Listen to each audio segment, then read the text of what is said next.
Hi hello welcome to my channel. இன்றைக்கி நம்ம பார்க்க போகிறது கொத்தவரக்காய் கூட்டு. அது எப்படி பண்ணுறது பார்ப்போம். ஒரு 1/4 கிலோ கொத்தவரக்காய் எடுத்துக்கோங்க. அதை பாயில் பண்ணி தண்ணியை வடித்து எடுத்து வச்சுருக்கேன். நல்லா பாயில் பண்ணிடுங்க, ஏன்னா அது வேகாது. அதனால் நல்லா வேக வச்சிட்டிங்கன்னா அதுக்கப்புறம் லைட்டாக கிரேவியோடு மிக்ஸ் பண்ணால் போதும், ஈஸியாக இருக்கும்.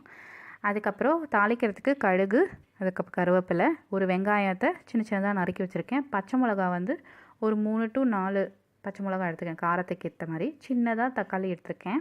1/4 டேபிள் ஸ்பூன் மஞ்சத்தூள், 1/4 டேபிள் ஸ்பூன் உப்பு தேவையான அளவுக்கு எடுத்துருக்கேன். ஏன்னா ஆல்ரெடி இந்த மாதிரி காய்கறியில் கொஞ்சம் உப்பு தன்மை இருக்கும். அப்புறம் கோகோனட் நல்லா திருவி வச்சுருக்கேன், ஒரு 1/4 கப் எடுத்திருக்கேன். அப்புறம் எண்ணெய் தேவைக்கேற்ப. இந்த தேங்காயில் கொஞ்சமாக ஜீரகம் சேர்த்துக்கோங்க டேஸ்ட்டுக்காக. 1/4 டேபிள் ஸ்பூன் ஜீரகம் போதும். இப்போது எண்ணெய் நல்லா சூடாயிடுச்சு. கடுகு போட்டுருங்க. கடுகும் கருவேப்பிலையும் போட்டு, கடுகும் போட்டாச்சு. அது நல்லா பொரிஞ்சு வந்துடும். இப்போது வெங்காயமும் பச்சை மிளகாவும் சேர்த்துருங்க.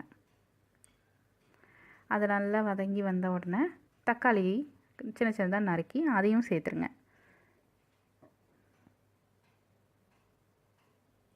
மூடி வச்சிங்கன்னா 2 நிமிஷத்தில் அதுவும் ரெடி ஆகிடுச்சு. பாருங்கள், சூப்பராக ரெடி ஆகிடுச்சு. சுருண்டு கொஞ்சமாக வந்துடுச்சு. இப்போது மஞ்சத்தூள் சேர்த்துருங்க. 1/4 டேபிள் ஸ்பூன் மஞ்சத்தூள்.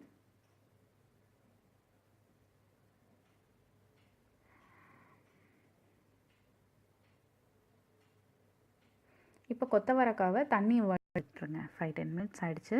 இப்போது உப்பு சேர்த்துருங்க இந்த ஸ்டேஜில். ஏன்னா கொத்தவரக்காய் கொஞ்சம் சுருண்டு வந்தோடனே உப்பு சேர்த்திங்கன்னா கரெக்டாக இருக்கும். உப்பு ரொம்ப சேர்க்காதீங்க. ஆல்ரெடி இதில் கொஞ்சம் உப்பு கண்டென்ட் இருக்கிறனால லைட்டாக தான் சேர்த்துருக்கேன் நான். ஓகே, சூப்பராக வந்துருச்சு. இப்போ லாஸ்ட்டாக இறக்க போகிற டைமில் தேங்காய் திருவுனதையும் சீரகத்தையும் சேர்த்துக்கோங்க. சேர்த்து நல்லா கிளறி விட்டு ஒரு 2 மினிட்ஸ் விட்டிங்கன்னா கொத்தவரக்காய் கூட்டு ரெடி. ஒரு 2 மினிட்ஸ் அப்படியே கிளறி விட்டுருங்க.